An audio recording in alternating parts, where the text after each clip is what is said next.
أين هذا؟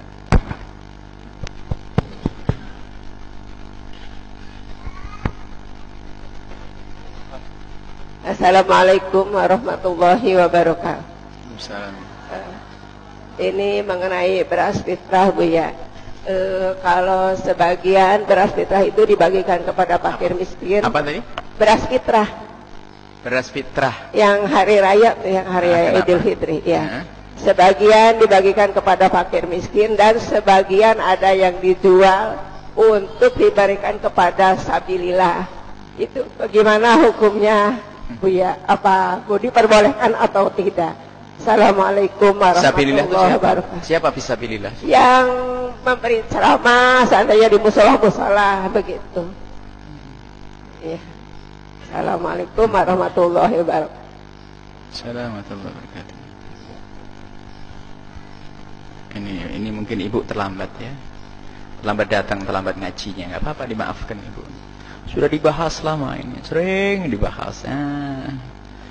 Jadi nggak ada fisabilillah dalam urusan zakat diberikan kepada ustadz. Ustadz bukan fisabilillah dalam urusan zakat. Memang fisabilillah di dalam makna. Akan tapi fisabilillah yang disebutkan di dalam Al-Quran, para ulama 4 madhab, para ahli tafsir semuanya mengatakan fisabilillah itu adalah orang yang berjihad, perang di jalan Allah. Syarat yang pertama adalah perang di medan laga. Yang kedua adalah dan mereka tidak mendapatkan gaji. Tentara yang dapat gaji pun tidak boleh, biarpun perang. Jadi bapak-bapak pergi ke Palestina sukarela, nanti saya kasih zakat nih, gitu. Nah, ini baru. Ini sudah jelas 4 madhab, tidak usah di. Ada sebagian para ustadz ini kan juga perang, memerangi pemikiran dan sebagainya. Zaman dulu lebih dahsyat lagi, ada Mu'tazilah, ada yang lainnya. Zakat pun tidak diberikan kepada orang yang memerangi Mu'tazilah, Pak. Enggak. Jadi jangan, tidak usahlah kita membuat yang fatwa-fatwa yang menjadikan sebab kezaliman kepada orang-orang fakir. Berikan kepada fakir, selesai ibu. Jangan dibanggakan, tidak untuk Masjid Al-Bahjah, Pondok Al-Bahjah, tidak untuk Ustadz Al-Bahjah juga. Sudahlah, tidak usah. Kita tidak mau nyebut tempat lain, Al-Bahjah aja dulu. Karena ini bermasalah kadang. Dan orang sudah jelas begitu, Masya Allah. Memang urusan duit itu menarik sekali. Kenapa kita masih ingin merebut hartanya orang fakir? Bukan urusan zakat fitrah saja. Semua zakat. Utamakan orang fakir, orang-orang yang punya hutang mendesak. Ibunya sakit, meninggal, tidak bisa membayar rumah sakit dan seterusnya. Bukan untuk bangun pondok, bukan untuk bangun masjid. Yang bangun pondok sama bangun masjid adalah orang kaya. Ini selalu kami sampaikan berkali-kali. Ada fatwa, fatwa jangan diambil, fatwa lemah sekali. Orang akhir zaman profesor. Kita lebih dengan 4 madhab. Ada buku kecil As-Kasful Humah, baca itu semuanya.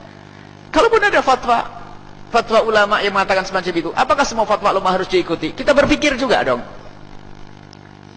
Kalau kita merasa kekurangan orang fakir, kalau ibu bingung nyari orang fakir, besok saya ajak duduk di rumah sakit. Tapi sama saya duduknya. Di rumah sakit umum sana. Biasanya banyak yang kenal Buya gini nih, orang nggak bisa bayar rumah sakit, ayo mau bayari nanti. Besok kalau yang kebanyakan zakatnya terus nggak ada orang fakir yang mau dikasih, besok sama saya ajak jalan ke rumah sakit umum. Nanti kita keliling, banyak mereka yang kenal kita, nanti ada yang nangis, nggak bisa bayar rumah ini, ninggalkan kerjaan, ayo. Kurang, masa kita rela memakai duitnya mereka untuk bangun pondok? Kenapa harus fatwa ini terus diangkat-angkat fatwa yang ini? Ini kita sampaikan di media, televisi, radio semuanya. Yang tidak suka kita tidak perlu sanjungan dari mereka. Kita ingin menyampaikan kebenaran. Karena boleh kepada orang fakir. Jangan Bu, tidak usah dijual, diberikan. Ya, berikan kepada orang fakir yang butuhkan hari itu. Sudah jelas ya? Ya boleh. Yang tidak sah zakatnya nanti masuk babnya. Jangan dibuka hal ini. Ada fatwa yang muncul di negeri Qatar, negeri Kuwait sana ya. Kuwait orang kaya semuanya, nggak ada orang fakir. Rumah sakitnya gratis. Gratis beneran. Gratisnya gratis beneran misalnya. Negeri-negeri besar Saudi rakyat gratis beneran. Lagi ini kan gratis-gratisan. Gratis-gratisan. Kalau sudah adaannya itu nggak beneran kan? Orang-orangan, gratis-gratisan. Nah, ini problem semuanya. Baik, lagi itu tak tahu aja. Duit mereka yang dari zakat itu ternyata dipakai untuk pondok fisabilillah, ustadznya pakai gelar fisabilillah. Nah, ini itu ustadz yang hanya berjalan di kampung. Nanti kalau bicara ustadznya itu siapa? Buya Yahya yang keliling naik pesawat terus, itu perlu banyak tuh. Zakatnya harus kasih banyak, habis nanti gitu. Nah, dolim nih orang fakir, sawat, kereta, ini setiap hari, tidak tahu berapa puluh juta itu setiap bulan itu. Ayo, mau bayar zakat nanti, habis zakatnya orang fakir. Ini untuk perjalanan saja ini. Subhanallah. Innalillah. Kita perlu sadar, wahai para asatid, tolonglah. Jangan coba dirabut miliknya orang fakir, jangan, takutlah kepada Allah. Fatwa picisan itu, karena apa? Itu dinukil dari Kofal. Kofal bukan Kofal fatwanya Imam Kofal. Imam Rozi mengatakan Kofal menukil dari Ba'dil Fuqaha. Imam Kofal menukil dari sebagian para ahli fikih. Kofalnya pun tidak jelas, karena itu ada dua kofal. Kofal itu ada kofal kecil, kofal besar. Kofal yang mana? Kofalnya saja nggak jelas. Jadi Imam Kofal yang mana itu nggak jelas.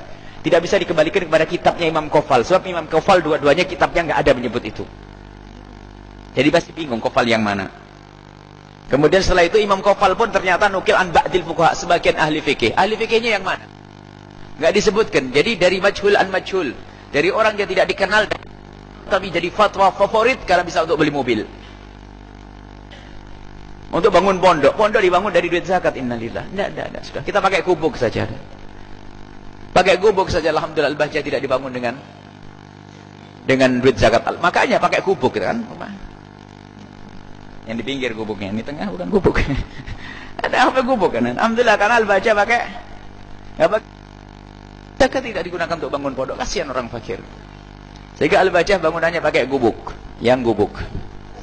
Insya Allah, alhamdulillah ada orang-orang ahli khair bangun gedung, lihat gedung Mekah. Ini tidak ada duit zakatnya ini semuanya. Tolong ya, jangan dolim kepada orang fakir. Ingat, dolim kepada orang fakir akan mengundang murka Allah Subhanahu wa Ta'ala.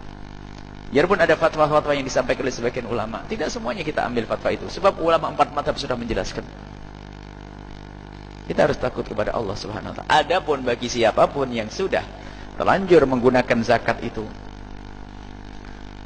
untuk yang seperti itu, insya Allah diampuni. Karena yang salah bukan Anda yang berzakat, itu yang salah yang mengeluarkan fatwanya.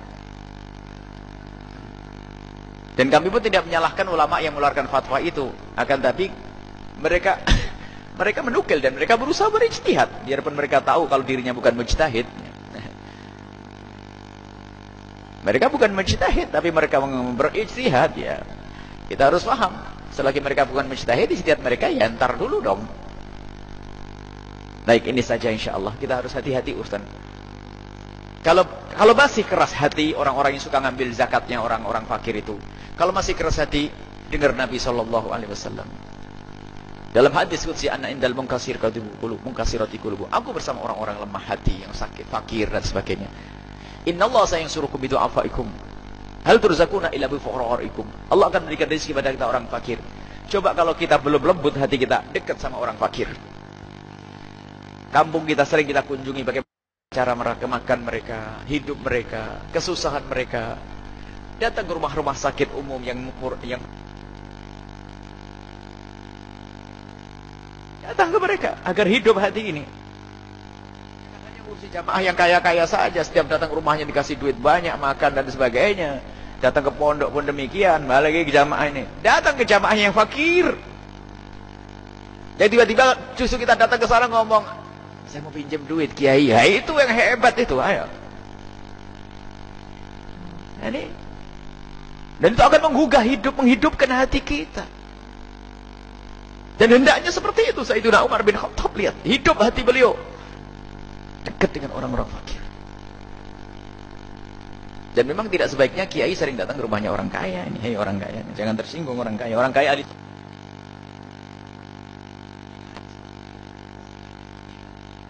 Anda bukan karena benci.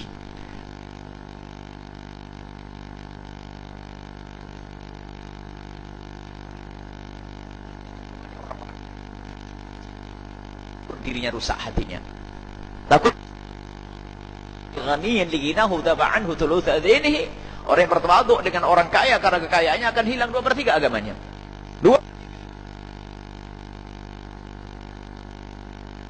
Ini calon-calon kiai Anda. Tidak perlu Anda sering datangnya ke orang-orang kaya, kecuali ada hajah, urusan dakwah, bukan urusan fulus. Kalau ada urusan,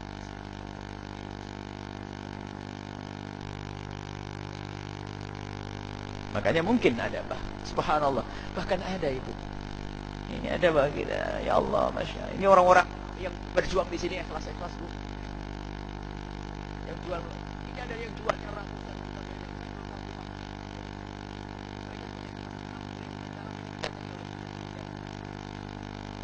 Ada nyumbang banyak, saya nggak tahu rumahnya mana, bentuk kamarnya kayak apa. Itu orang yang ikhlas. Bahkan membangunnya bangun di sana selesai. Nah, ini kita perlu orang-orang kayak begitu karena Allah Subhanahu wa taala.